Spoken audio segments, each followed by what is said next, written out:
nang ketatu nye pratana akyatu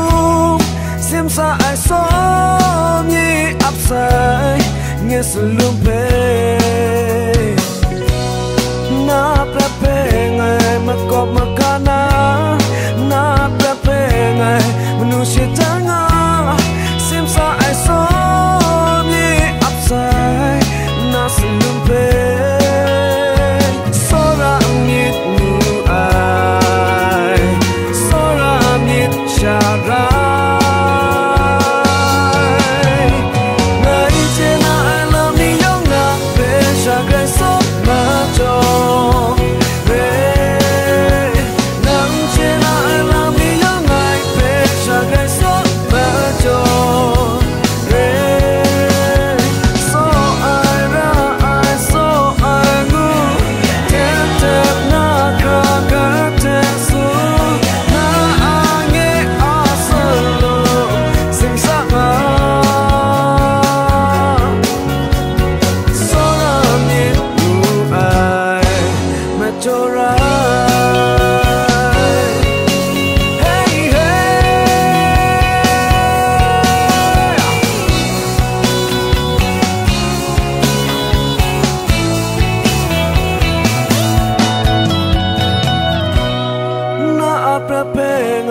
makop makanan na aprape ngai manusia tangan simsa ai som ye upside na selumpe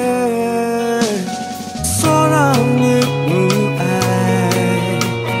soram ni chagra